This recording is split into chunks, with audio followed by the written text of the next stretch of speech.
साथियों, आप सभी का इस प्लेटफॉर्म पर स्वागत है। यहाँ पर हम लोग विजन आईएएस कोचिंग संस्था के द्वारा जो पीटी 365 जारी किया गया है, इसमें जो आर्ट एंड कल्चर अर्थात संस्कृत के तहत जो पीटी 365 है उसको यहाँ पर हम लोग देख रहे हैं। और ये जो आर्ट एंड कल्चर वाला जो पीटी 365 है, इसमें टोटल 6 सेक्शन के तहत जो है सारे आर्ट एंड कल्चर जो करंट अफेयर संबंधित हैं उनको कवर किया गया है। तो आज के वीडियो में हम लोग इसका जो पहला सेक्शन है मूर्ति कला और स्थापत्य कला, स्कल्पचर एंड आर्किटेक्चर, इस वाले पोर्शन को यहाँ पर कवर करेंगे। और इसमें ध्यान दीजिएगा कि मई 2021 से लेकर जनवरी 2022 तक के करंट अफेयर को कवर किया गया है। तो चलिए प्रारंभ करते हैं इसको। सबसे पहले बात करते हैं गुप्तकालीन प्राचीन मंदिर के संबंध में, ancient temple of Gupta period के। देखिए, चर्चा में यह इसलिए रहा कि क्योंकि भारतीय पुरातत्व सर्वेक्षण ASI archaeological survey of India को उत्तर प्रदेश के एटा के बिलसंड गांव में गुप्त काल जो कि 5वीं शताब्दी ईस्वी के समय का रहा है, इसके एक प्राचीन मंदिर के अवशेष प्राप्त हुए हैं। इससे संबंधित फैक्टों की बात करें तो देखिए, बिलसंड को, एटा के बिलसंड गांव को वर्ष 1928 में संरक्षित किया गया था और इसे गुप्त काल के एक महत्वपूर्ण स्थल के रूप में जाना जाता है। यहाँ से जो मुख्य प्राप्तियाँ हुई हैं उनमें एक दूसरे के समीप स्थित 2 अलंकृत स्तंभ जिन पर मानव आकृतियाँ उत्कीर्ण हैं, मंदिर की ओर जाने वाली सीढ़ियों पर संखलिपि में श्री महेंद्रदित्य उत्कीर्ण है। ये जो श्री महेंद्रदित्य हैं, ये गुप्त शासक कुमारगुप्त प्रथम द्वारा धारण की गई उपाधि थी। यह खोज इसलिए महत्वपूर्ण हो जाती है क्योंकि गुप्त काल के अब तक केवल 2 अन्य संरचनात्मक स्ट्रक्चरल मंदिर ही पाए गए हैं। ये कौन से थे? पहला था दशावतार मंदिर जो कि देवगढ़ में, दूसरा भितरगांव मंदिर जो कि कानपुर देहात में, और तीसरा ये है जो आपका एटा के बिलसंड गांव में पाया गया है। देखिए, इस मंदिर के स्तंभ जो हैं अच्छी तरह से तराशे गए हैं, जो अन्य पूर्ववर्ती मंदिरों के स्तंभों से बेहतर हैं। जो पूर्ववर्ती मंदिर के स्तंभ थे उनमें केवल निचले खंडों को ही तराशा गया था। अलंकृत स्तंभ और सीढ़ियाँ पहले वालों की तुलना में कुछ अधिक उन्नत हैं इस वाले में। अब बात करते हैं यहाँ पर, आगे बढ़ने से पहले थोड़ा सा भारतीय पुरातत्व सर्वेक्षण के बारे में बात करें, आर्कोलॉजिकल सर्वे ऑफ इंडिया। तो यह पुरातात्विक अनुसंधान, वैज्ञानिक विश्लेषण, पुरातात्विक स्थलों के उत्खनन, संरक्षित स्मारकों के संरक्षण और सुरक्षा के लिए एक प्रमुख संगठन है। इसकी स्थापना 1861 में अलेक्जेंडर कनिंघम ने की थी और यह संस्कृत मंत्रालय के तहत कार्यकर्ता या के अधीन संलग्न कार्यालय है। अब ये जो संख लिपि है, यहाँ पे जिसकी चर्चा की है, संख लिपि या सेल लिपि के बारे में बात करें, क्या है क्या? तो देखिए, संख लिपि या सेल स्क्रिप्ट में अलंकृत सर्पिलाकार वर्णों का प्रयोग किया जाता है या किया गया है, जो संख की भांति दृष्टिगत होते हैं, दिखाई पड़ते हैं। इस लिपि को ब्राह्मी लिपि से ही व्युत्पन्न हुआ माना जाता है या उसी से डिराइव हुआ है। इसका प्रयोग उत्तर मध्य भारत में 4वीं तथा 8वीं शताब्दी के अभिलेखों में हुआ था। अर्थात कह सकते हैं गुप्त पीरियड जब रहता है उस समय इसके मतलब इसका प्रचलन था। ब्राह्मी तथा संख लिपि दोनों ही शैलीबद्ध लिपियां हैं। इनका उपयोग मुख्य रूप से नाम और हस्ताक्षर के लिए किया जाता था। अभिलेखों में इन वर्णों की संख्या कम है, जिससे पता चलता है कि संख लिपि के अभिलेख नाम या शुभ प्रतीक या दोनों का संयोजन है। इस लिपि की खोज जो है, संख लिपि की खोज 1836 ईस्वी में उत्तराखंड के बाड़ाहाट में अंग्रेज विद्वान जेम्स प्रिंसप ने की थी। James Prinsep Asiatic Society of Bengal की पत्रिका के संस्थापक थे। संखलिपि अभिलेखों वाले प्रमुख स्थलों में बिहार में मुंडेश्वरी मंदिर, मध्य प्रदेश में उदयगिरी की गुफाएं, महाराष्ट्र में मनसर तथा गुजरात और महाराष्ट्र के कुछ गुफा स्थल शामिल हैं। इस लिपि के अभिलेख जावा एवं बोर्नियो में भी पाए गए हैं, अर्थात इंडोनेशिया में भी पाए गए हैं। यहाँ पे बात करते हैं गुप्त काल की मंदिर वास्तुकला के बारे में। तो देखिए, गुप्तों ने ही पहली बार चट्टानों को काटकर बनाए गए प्राचीन मंदिरों से बिल्कुल अलग संरचनात्मक स्ट्रक्चरल मंदिरों का निर्माण करवाया था। गुप्त राजवंश ने उत्तर मध्य भारत पर 4वीं और 6वीं शताब्दी ईस्वी के बीच शासन किया था। इस अवधि को वास्तुकला का स्वर्ण युग माना जाता है। तो ध्यान रखिएगा, गुप्त पीरियड कब से कब तक रहता है? 4वीं और 6वीं शताब्दी के मध्य। इस राजवंश की स्थापना 320 ईस्वी में चंद्रगुप्त प्रथम ने की थी। ठीक है, चंद्रगुप्त प्रथम ने। गुप्त काल की मंदिर वास्तुकला की मुख्य विशेषताओं की बात करें तो गुप्तकालीन शैली कुषाण, मथुरा तथा गंधार कला से प्रभावित थी। इसमें इन कला शैलियों की टी आकार के प्रवेश द्वार, सुसज्जित द्वार, चौखट, उच्च उभार युक्त मूर्तियों से अलंकृत पट्टिकाएं, फूल पत्तियों एवं कटंकी पर्णकों का रूपांकन जैसी आदि सामान्य विशेषताओं को शामिल किया गया था। इन मंदिरों का निर्माण बलुआ पत्थर, ग्रेनाइट और ईंटों द्वारा किया गया था। आगे देखते हैं, गुप्त वास्तुकला में वर्ग को सबसे उत्तम रूप माना जाता था और मंदिरों की इस प्रकार से रचना की गई थी कि उसकी चारों ओर से प्रशंसा हो सके। इस प्रकार प्रत्येक में सजावटी वास्तुशिल्प विशेषताएं विद्यमान थीं। 6ठी शताब्दी ईस्वी से गुप्त मंदिरों का मंच अर्थात जिस पे मंदिर का निर्माण होता था, जिसे जगती कहते थे, पर निर्माण किया जाने लगा। 6ठी शताब्दी ईस्वी से मध्य प्रदेश के देवगढ़ में दशावतार मंदिर जो है वो इसका एक अच्छा उदाहरण है, जो कि जगती पर निर्मित है। गुप्त मंदिर एक देवता की बजाय बड़ी संख्या में हिंदू देवताओं को समर्पित थे। मतलब इसमें किसी एक देवता को स्थापित नहीं किया जाता, बल्कि कई सारे देवताओं को स्थापित किया जाता था। द्वार मार्ग दशावतार मंदिर के वर्गाकार गर्भगृह शिखर का एक उत्तम उदाहरण है। इस पर विष्णु, ब्रह्मा, इंद्र, गंगा एवं यमुना और साथ ही परिचारकों व मिथुन जोड़ों की मूर्तियां स्थित हैं। अब आगे बढ़ने से पहले यहाँ पे थोड़ा सा एक फैक्ट भी आप याद रखिएगा कि गुप्त काल के दौरान इतिवृत्तों, राजवंशी इतिहास और महाकाव्यों को याद रखने का काम लोगों के एक भिन्न समूह का था। इन्हें श्रुत या मगध कहा जाता था। अजंता और बाघ गुफाओं से गुप्त काल के गुफा चित्रों के उदाहरण मिलते हैं। गुप्त काल के दौरान उत्तर भारत के विदेशी व्यापार का संचालन जो है मुख्य रूप से ताम्रलिप्ति बंदरगाह से होता था। ये आपका जो पश्चिम बंगाल वाला इलाका है, यहाँ पर ये बंदरगाह स्थित था उस समय। आगे चलते हैं, आगे हम लोग बात करते हैं गुप्तकालीन मंदिर के जो 5 प्रमुख प्रकार हैं, उन 5 प्रमुख प्रकारों के विवरण को देखते हैं। पहला है आपका, पहले प्रकार में क्या था कि वर्गाकार संरचना, वर्गाकार जैसा कि चित्र में दिखाया गया है, वर्गाकार संरचना, समतल छत व छोटे स्तंभ वाले मंडप से युक्त मंदिरों का निर्माण, मंदिर के गर्भगृह के लिए एकल प्रवेश द्वार तथा पहली बार यहाँ मंडप का प्रयोग हुआ है। इसके प्रमुख उदाहरण में कंकाली देवी मंदिर जो कि तिगवा में है और विष्णु बाराह मंदिर जो कि एरण में है। दूसरा जो इसका प्रकार रहा है, इसमें पहले प्रकार का आगे विकास पवित्र गर्भगृह के चारों ओर प्रदक्षिणा पथ के रूप में हो जाता है। ठीक है, कहीं कहीं 2 मंजिला भी इसमें निर्मित है। इसके प्रमुख उदाहरण में मध्य प्रदेश के भूमरा का शिव मंदिर और एहोल का लाडखान मंदिर तथा मध्य प्रदेश के नचना कुठार का पार्वती मंदिर। अगला है वर्गाकार मंदिर जिसके ऊपर कम ऊंचे व अधिक स्थूल शिखर हैं, स्तंभ वाले मंडप हैं तथा आधार में एक ऊंचा नचना कुठार मंच भी स्थित है। देखिए, यह मंदिर पंचायतन शैली की वास्तुकला का उदाहरण है। कैसे? इसमें मुख्य मंदिर आयताकार चबूतरे पर बना है जिसके चारों कोनों पर 4 सहायक मंदिर निर्मित है। कुल मिलाकर 5 मंदिर, इसलिए इसका नाम पंचायत हुआ, पंचायतन शैली कहते हैं। इस चरण की सबसे अनूठी विशेषता जो है वक्रीय शिखर हैं। नागर शैली में बनने वाले मंदिरों को तीसरे चरण के मंदिर निर्माण का उत्कर्ष कहा जाता है। प्रमुख उदाहरण इसके कौन से हैं? देवगढ़ का दशावतार मंदिर और ईंट से निर्मित भितरगांव का मंदिर। चौथा है आयताकार मंदिर जिसका पिछला भाग गज पृष्ठाकार होता था और ऊपर मेहराबदार छत होती थी। इसके प्रमुख उदाहरणों में आंध्र प्रदेश के चेजरला का कपोटेश्वर मंदिर। पांचवा जो प्रकार है ये गोलाकार मंदिर होते थे इस प्रकार के, जिनके चार मुख्य भागों पर आयताकार अग्रभाग निकले हुए हैं। इस शैली का एकमात्र स्मारक जो है वो बिहार के राजगीर का मनियार मठ है, तो ध्यान रखिएगा इसका। आगे चलते हैं, आगे बात करते हैं कोणार्क मंदिर की, सन टेम्पल ऑफ कोणार्क के सूर्य मंदिर की। सुर्खियों में क्यों रहा है? क्योंकि हाल ही में भारतीय पुरातत्व सर्वेक्षण ने कोणार्क सूर्य मंदिर के शीलबंद सभागृह से रेत को सुरक्षित रूप से हटाने के लिए एक रोड मैप पर चर्चा की है।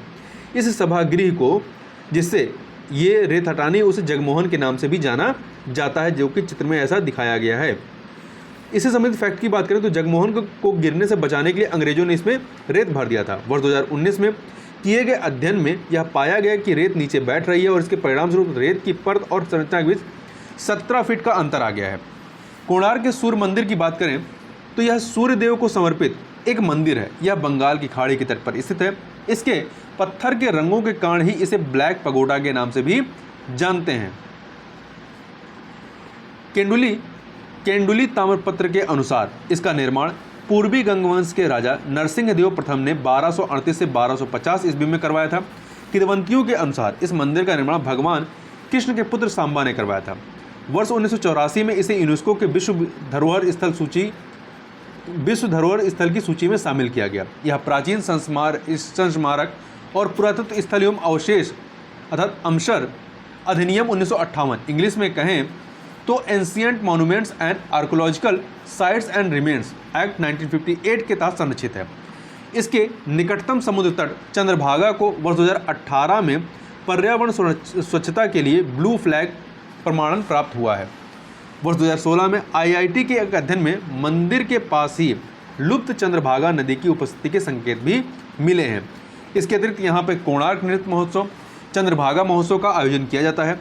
यह कलिंग स्थापत्य कला शैली से निर्मित एक मंदिर है। जो कोणार्क का सूर्य मंदिर है ये कलिंग स्थापत्य शैली से निर्मित एक मंदिर है। और जो कलिंग स्थापत्य शैली है यह नांगर शैली मंदिर स्थापत्य कला की ही एक उपशैली है। इसमें निम्नलिखित संरचनाएं मौजूद हैं। कौन कौन सी? शिखर के साथ रेखा देउल ये या विमान गर्भगिरी इसके ऊपर रेखा देउल होता है। जैसा कि ये आपका यहाँ पे गर्भगिरी है और इसके ऊपर ये आपका रेखा देउल है। ठीक है। जगमोहन या सभागिरी इसके आगे जहाँ से हम लोग गर्भगिरी में प्रवेश करते हैं। इसके अतिरिक्त नट मंदिर या नृत्यगृह और कई अन्य उपसंरचनाएं होती हैं।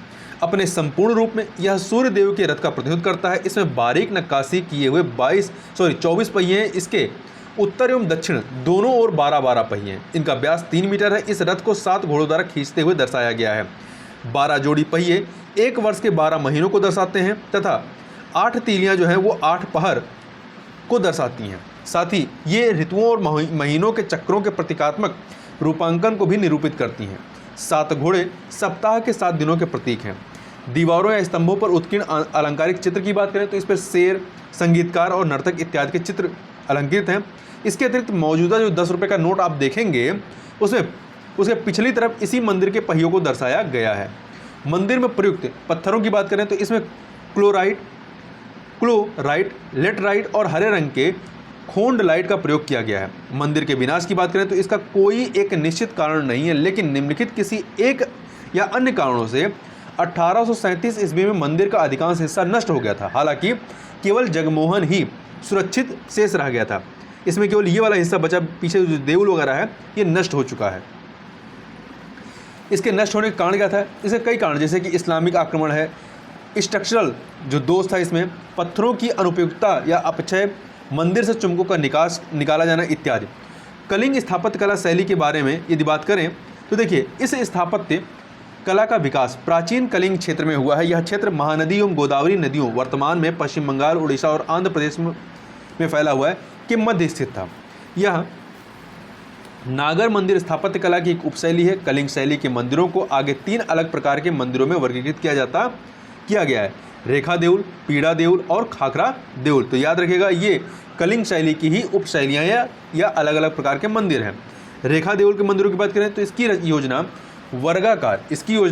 वर्गाकार होती है। इसके ऊपर एक वक्रीय शिखर निर्मित किया जाता है। मंदिर के भाग एक ही रेखा में अर्थात पूर्व से पश्चिम या एक ही अक्ष पर पंक्तिबद्ध होते हैं। ये मंदिर विष्णु, शिव और सूर्य देवताओं को समर्पित होते हैं।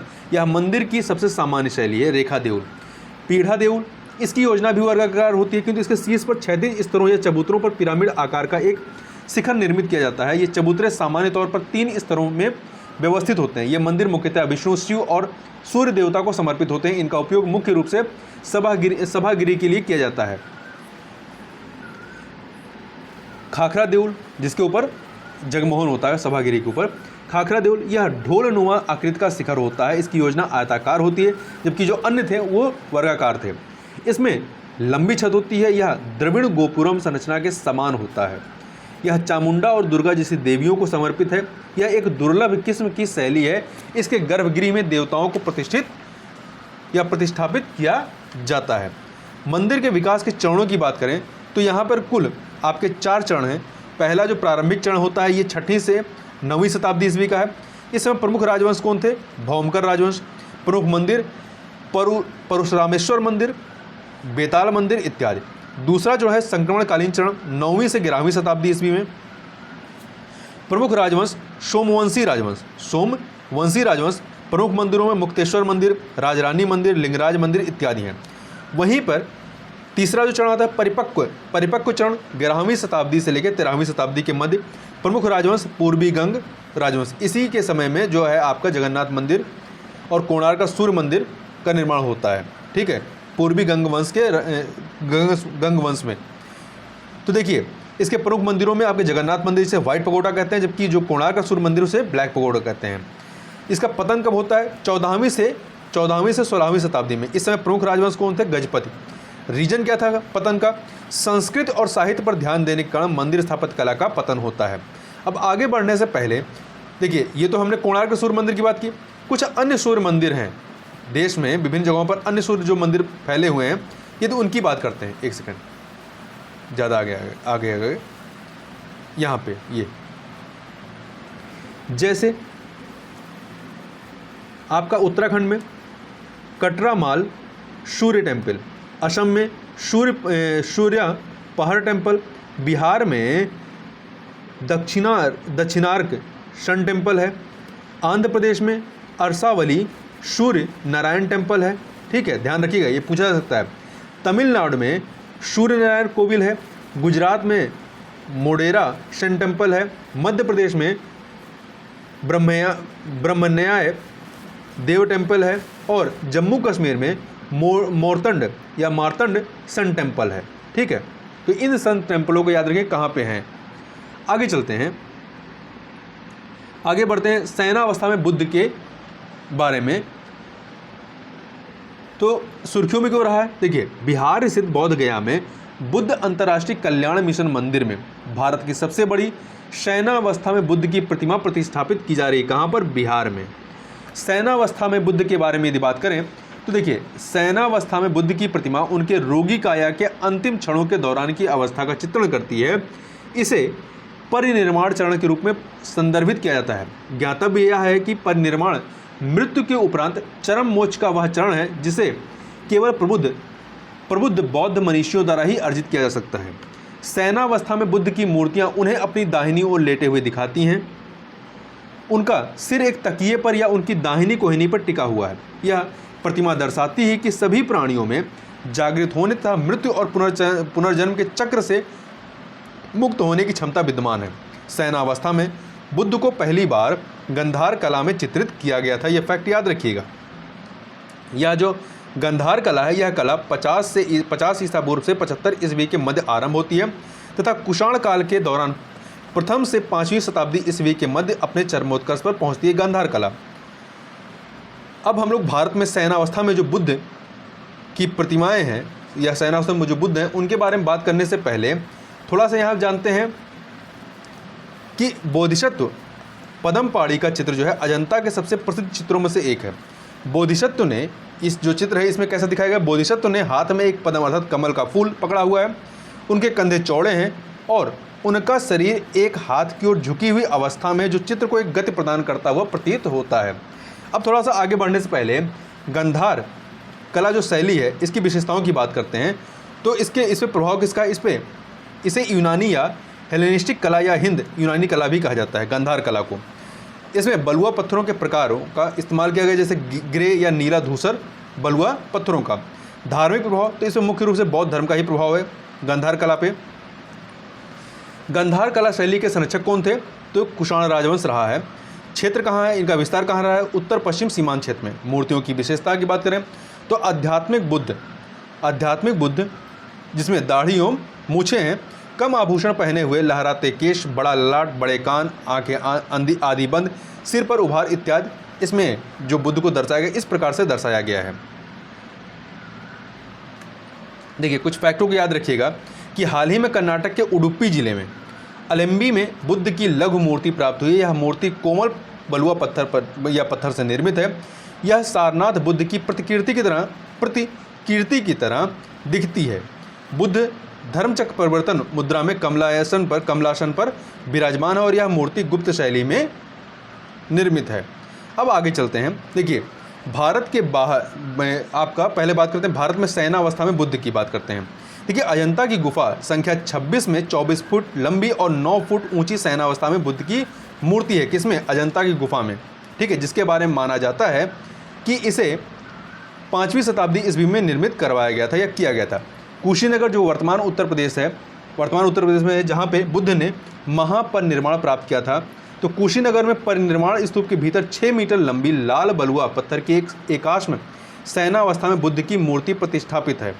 भारत के बाहर शयनावस्था में बुद्ध की बात करें तो श्रीलंका और बाहर भारत में बुद्ध को अधिकतर आसन मुद्रा में ही चित्रित किया गया, जबकि थाईलैंड एवं दक्षिण पूर्व एशिया के अन्य देशों में या अन्य हिस्सों में शयनावस्था मुद्राएं अधिक प्रचलित हैं।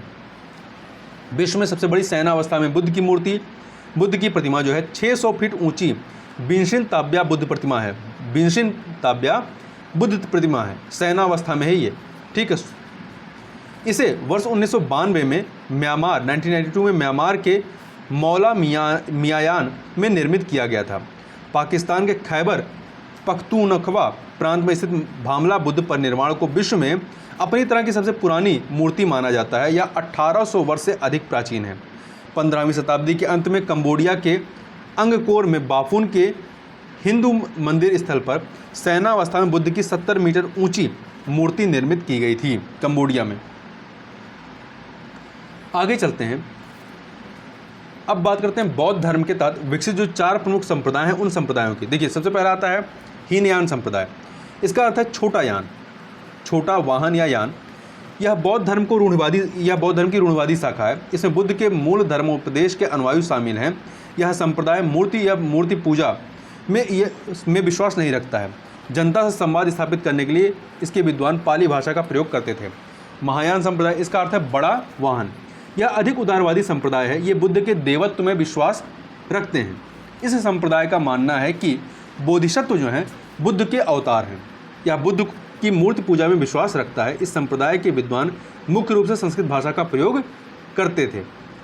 थेरवाद संप्रदाय, देखिए, यह हीनयान का ही एक उप संप्रदाय है। स्थविरवाद, ठीक है, इसे स्थविरवाद भी कहते हैं थेरवाद को। इसका तात्पर्य श्रेष्ठ भिक्षुओं की शाखा से है। इसका अंतिम लक्ष्य क्लेश, अर्थात इसमें मानसिक अवस्थाएं जैसे चिंता, भय, गुस्सा, ईर्ष्या आदि शामिल हैं, का अंत है और निर्माण की उत्कृष्ट अवस्था हासिल करना है। यह विभाज्यवाद की परिकल्पना में विश्वास रखता है, अर्थात विश्लेषण के ज्ञान की। पाली इस संप्रदाय की धार्मिक भाषा थी। अगला है वज्रायन या तांत्रिक अनुष्ठानों पर आधारित संप्रदाय। यह महायान का उपसंप्रदाय है। ध्यान रखिएगा, थेरवाद आपका हीनयान का उपसंप्रदाय है और वज्रायन जो है महायान का उपसंप्रदाय है। यह हिंदू धर्म से प्रभावित था। जो कहते हैं ना बौद्ध धर्म पे हिंदू धर्म का प्रभाव पड़ता है, तो ये यही आपको वज्रायन में ही दिखाई पड़ेगा। इसमें ब्राह्मणवादी रीतियों जैसे कि वेद इत्यादि का के साथ बौद्ध सिद्धांतों का मेल है। तारा इस संप्रदाय की मुख्य देवी हैं। यह तंत्र मंत्र और यंत्र में विश्वास रखता है। विद्यार्थियों के लिए मुख्य रूप से शास्त्रीय तिब्बती भाषा का प्रयोग किया जाता था। अब यहाँ पर बुद्ध से संबंधित जो विभिन्न मुद्राएं हैं उन मुद्राओं को एक बार यहाँ पर देख लेते हैं, ठीक है। तो चलिए, कुल मिला के यहाँ पे 11 मुद्राएं हैं। तो पहला है भूमि स्पर्श मुद्रा। भूमि स्पर्श मुद्रा, इस मुद्रा में आप चित्र भी देखिएगा। इस मुद्रा में बुद्ध का दाहिना हाथ, जिसकी हथेली अंदर की ओर है, पृथ्वी को स्पर्श करती हुई मुद्रा में आसीन है तथा बायां हाथ उनकी गोद में है। यह मुद्रा मार विजय का प्रतीक है। यहाँ पृथ्वी प्रतीकात्मक रूप से उनके ज्ञान की सत्यता की साक्षी के रूप में है। इस मुद्रा का संबंध केवल बुद्ध से है। वरद मुद्रा, इस मुद्रा में बाएं या दाएं हाथ को नीचे भूमि की ओर बढ़ाया जाता है, जिसमें खुले हाथ की एक हथेली बाहर की ओर होती है। यह मुद्रा दान, करुणा या इच्छाओं को पूर्ण करने का संकेत देती है। यह मुद्रा 5 विस्तारित उंगलियों के माध्यम से 5 स्थितियों उदारता, नैतिकता, धैर्य, प्रयास और ध्यान की एकाग्रता का प्रतीक है। इस मुद्रा का प्रयोग देवी देवताओं तथा राजाओं द्वारा किया जाता था। अंजलि मुद्रा, इस मुद्रा में दोनों हाथ वक्षस्थल के समीप तथा हथेलियां और उंगलियां एक दूसरे से लंबवत रूप से जुड़ी हुई नमस्कार की मुद्रा अवस्था में होती हैं। यह मुद्रा सम्मान, अभिवादन और प्रार्थना से संबंधित है। यह मुद्रा उन बोधिसत्वों या सन्यासियों के लिए है जो पूर्ण ज्ञान का लक्ष्य निर्धारित कर उसकी प्राप्ति के लिए तैयारी करते हैं। वितर्क मुद्रा, इस मुद्रा में अंगूठे और तर्जनी की युक्तियां एक दूसरे को स्पर्श करती हैं, जैसा कि चित्र में दिखाया गया है, जिससे एक चक्र या वृत्त बन जाता है। यह चक्र ऊर्जा के निरंतर प्रवाह को बनाए रखता है, जैसे कोई शुरुआत या अंत नहीं है, केवल पूर्णता है। यह मुद्रा शिक्षण तथा चर्चा या बौद्धिक वाद विवाद को इंगित करती है। इसका उपयोग तपस्वियों, भिक्षुओं तथा प्रवचन प्रक्रिया के दौरान किया जाता था।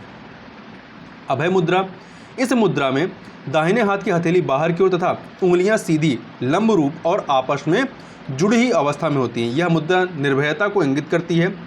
निर्भयता, बुद्ध द्वारा यह मुद्रा ज्ञान प्राप्त करने के तुरंत पश्चात दर्शाई गई थी। इस मुद्रा का प्रयोग देवी देवताओं और बुद्ध द्वारा किया जाता है या किया गया है। क्षेपण मुद्रा, क्षेपण मुद्रा, इस मुद्रा में दोनों हाथों की उंगलियों और अंगूठे को आपस में फंसा करके पकड़ बनाई जाती है तथा तर्जनी उंगलियों को सीधा नीचे की ओर रखा जाता है। इस मुद्रा का उपयोग नकारात्मक ऊर्जा को दूर करने और सकारात्मक ऊर्जा को आकर्षित करने के साधन के रूप में उपयोग किया जाता है। अन्य मुद्राओं की बात करें तो उत्तरबोधि मुद्रा, उत्तरबोधि मुद्रा, तो देखिए इस मुद्रा में दोनों हाथों को जोड़कर हृदय के समीप रखा जाता है और तर्जनी उंगलियां एक दूसरे को स्पर्श करती हैं। जो तर्जनी है वो एक दूसरे को स्पर्श करते हुए ऊपर की ओर होती हैं तथा अन्य उंगलियां अंदर की ओर मुड़ी होती हैं। इसका अर्थ है परम या सर्वोच्च ज्ञान। यह मुद्रा ऊर्जावान भावों को आदान प्रदान करने के लिए जानी जाती है तथा पूर्णता का प्रतीक है। अगला है ध्यान मुद्रा।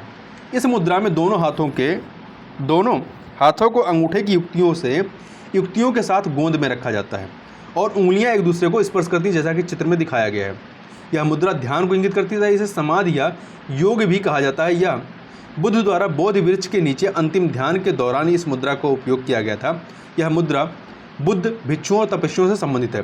कर्ण मुद्रा, इस मुद्रा में हथेली आगे की ओर क्षैतिज या लंबवत रूप में फैली हुई होती है तथा अंगूठा मुड़ी हुई दो मध्यमा अंगुलियों को दबाए रखता है, परंतु तर्जनी और छोटी अंगुली सीधे ऊपर की ओर उठी होती हैं।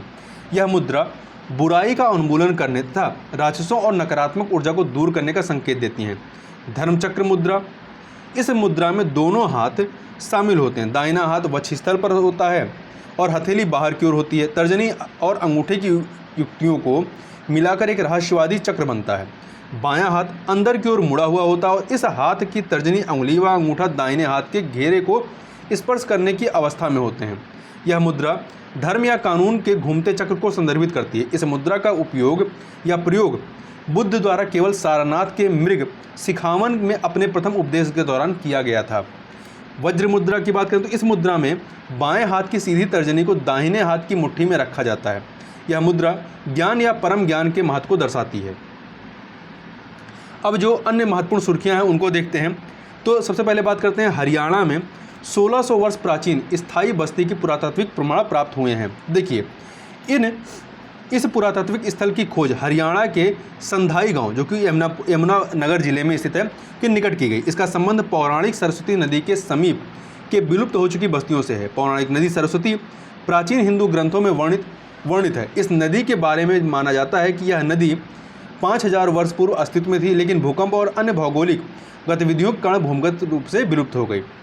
मुख्य खोज क्या हुई है? अधिवास के साक्ष्य यहाँ मिले हैं, जैसे कि ईंट, मिट्टी के बर्तन और मूर्ति के अवशेष। धार्मिक साक्ष्य क्या मिले हैं? नागर शैली में निर्मित पाषाण के मंदिर, संरचना के आधार से संबंधित सामग्री के अतिरिक्त स्तंभ का प्रमाण इत्यादि भी यहाँ मिले हैं। इस क्षेत्र से श्री हा प्रकार के हिंदी या हिंद ससानी सिक्के प्राप्त हुए हैं, जो इस क्षेत्र में 7वीं शताब्दी में प्रचलित थे। यहाँ पाई गई कलाकृतियाँ गुप्तोत्तर काल से लेकर के गुज्जर प्रतिहार काल 8वीं से 9वीं शताब्दी ईस्वी की कलाकृतियों की तरह दिखती हैं। इस स्थल की कलावधि कुषाण काल से लेकर के गुज्जर प्रतिहार काल के बीच की हो सकती हैं। हालांकि कुछ ईंटें स्पष्ट तौर पर कुषाण काल की ही हैं। आगे बात करते हैं पौरुने नदी सभ्यता के बारे में, या तामिरबरनी नदी सभ्यता। देखिए तमिलनाडु के तुत्तुकुंडी जिले के शिवकलाई में एक दफन कलश में मिट्टी के साथ पाए गए चावल के अवशेष के कार्बन 14 डेटिंग विश्लेषण से उसकी अवधि जो है 1155 ईसा पूर्व का आकलन किया गया है। तामीरबरनी सभ्यता 3200 वर्ष प्राचीन है, ध्यान रखिएगा, और कहाँ पे है? तमिलनाडु में। यह संभवतः बंगई सभ्यता से भी प्राचीन सभ्यता है। बंगई संस्कृत को 2600 वर्ष प्राचीन माना जाता है। बंगई सभ्यता के बारे में ध्यान रखिएगा कि यह उद्योग और लिपि से समृद्ध एक स्वदेशी सुविकसित आत्मनिर्भर शहरी संस्कृति, जो बंगई सभ्यता थी, ये शहरी संस्कृति रही है। यह प्रतिबिंबित करती है कि उस युग के लोग अत्यधिक शिक्षित थे। अगला, इसकी तमिल सभ्यता, जो इसमें चीज़ें पाई गई हैं। देखिए, इसकी तमिल सभ्यता संबद्धता की खोज में अन्य राज्यों तथा देशों में भी पुरातात्विक उत्खनन किया जाएगा। शामिल किए जाने वाले राज्य कौन से? प्रथम चरण में मुजरिस के प्राचीन बंदरगाह, जिसे अब केरल में पट्टनम के नाम से भी जाना जाता है, में उत्खनन किया जाएगा, था केरल में उत्खनन होगा। चेर साम्राज्य की प्राचीनता व संस्कृति स्थापित करने हेतु केरल के पुरातत्वविदों के साथ संयुक्त शोध किया जाएगा। आंध्र प्रदेश के बेंगी, कर्नाटक के तलैकड्डू और उड़ीसा के पल्लूर में भी अध्ययन किए जाएंगे। पुरातात्विक उत्खनन में शामिल किए जाने वाले देश की बात करें तो देखिए, मिस्र से कुशीर अल कादिम और पर्निका अनेके तथा ओमान से खोर रोरी। तो ओमान में तमिल लिपियों वाले मृदभांड पाए गए हैं। ठीक है। दक्षिण पूर्व एशियाई देशों में जैसे कि इंडोनेशिया, थाईलैंड, मलेशिया और वियतनाम आदि, इन देशों में राजा राजेंद्र चोल ने वर्चस्व स्थापित किया था। अब बात करते हैं एलोरा की गुफाओं के बारे में। तो एलोरा की गुफाएं 6वीं से 8वीं शताब्दी ईस्वी महाराष्ट्र के औरंगाबाद में सह्याद्री पहाड़ियों में स्थित है। ध्यान रखिएगा, एलोरा की गुफाएं। इन गुफाओं को वर्ष 1983 में यूनेस्को द्वारा विश्व धरोहर स्थल के रूप में सूचीबद्ध किया गया था। ये अपने हिंदू, बौद्ध और जैन मंदिरों तथा स्मारकों के लिए जाने जाते हैं या ज्ञात हैं। ये 34 जो एलोरा की गुफाएं, ये 34 गुफाओं का समूह है, जिसमें से 17 ब्राह्मण से धर्म से संबंधित है, अर्थात हिंदू धर्म से, 12 बौद्ध और 5 जैन मतों से संबंधित हैं। ये जो एलोरा की गुफाएं हैं, ये विश्व में सर्वाधिक विशाल एकल शैल कर्तित बौद्ध मठ गुफा परिसरों में से एक है। इसमें बुद्ध की या विश्व की सबसे बड़ी एकल एकास्त्र रचना शामिल है, जो लोकप्रिय रूप से कैलाश गुफा के रूप में ज्ञात है। आगे बात करते हैं त्रिरश्मि बौद्ध गुफा के बारे में। त्रिरश्मि बौद्ध गुफा, देखिए महाराष्ट्र के नासिक के त्रिरश्मि बौद्ध गुफा परिसर में 3 नई गुफाएं खोजी गई हैं। सभी गुफाओं में बरामदे हैं और उनमें भिक्षुओं के लिए पाषाण निर्मित एक वर्गाकार चबूतरा भी है, जैसा कि चित्र में दिखाया गया है। त्रिरश्मि गुफाएं पांडवलेनी के नाम से भी विख्यात है। यह गुफा परिसर 24 गुफाओं का एक समूह है, जिसे 2री शताब्दी ईसा पूर्व और 6ठी शताब्दी ईस्वी के मध्य चिस्मी पहाड़ी पर निर्मित किया गया था। गुफाओं के परिसर की खोज वर्ष 1823 में कैप्टन जेम्स डेलामाइन द्वारा की गई थी। ये गुफाएं बिहार और चैत्य, इन गुफाओं में बिहार और चैत्य दोनों हैं, मतलब ये गुफाएं बिहार और चैत्य दोनों हैं। बिहार क्या होता है? मठ होते हैं, और चैत्य प्रार्थना सभाएं होती हैं जहाँ पर। और ये बौद्ध धर्म के हीनयान मत जो बुद्ध की प्रतीकों के रूप में उपासना करते हैं, और महायान मत जो बुद्ध की मूर्ति के रूप में आराधना करते हैं, दोनों से संबंधित हैं। ठीक है। यहाँ पर हम लोग थोड़ा सा भारत के अन्य प्रमुख बौद्ध गुफाएं कहाँ कहाँ पे उनकी बात करें तो देखिए, मध्य प्रदेश में बाघ गुफाएं, बिहार में बाराबर गुफाएं जिसे अशोक के पुत्र दशरथ के द्वारा निर्मित कराया गया था। उड़ीसा में रत्नागिरी, उदयगिरी, धौलीर, ललितगिरी, और आंध्र प्रदेश में नागार्जुन कोंडा गुफाएं, महाराष्ट्र में अजंता, एलोरा और कन्हेरी। ध्यान रखिएगा, यहाँ पर बौद्ध गुफाएं पाई गई थीं। अब बात करते हैं रमना काली मंदिर के बारे में। तो देखिए, भारत के राष्ट्रपति ने बांग्लादेश के ढाका में नवीनीकृत श्री रमना काली मंदिर का उद्घाटन किया। यह मंदिर भारत और बांग्लादेश के लोगों के बीच आध्यात्मिक एवं सांस्कृतिक बंधन का प्रतीक माना जाता है। मार्च 1971 में अपने ऑपरेशन सर्चलाइट के दौरान पाकिस्तानी सेना द्वारा मंदिर को नष्ट कर दिया गया था। यह ऑपरेशन एक क्रूर कार्रवाई थी, जिसके कारण बांग्लादेश मुक्ति संग्राम प्रारंभ होता है। मूल रमना काली बाड़ी का निर्माण मध्य युग के दौरान किया गया था। यह अपनी ऊंची संरचना के लिए प्रसिद्ध था। वर्ष 1929 में मंदिर परिसर ने प्रसिद्ध संत आनंदमयी के भक्तों के लिए एक अतिरिक्त इमारत का अधिग्रहण किया था। 1929 में ये आपका मंदिर है। अब बात करते हैं सब्ज बुर्ज की।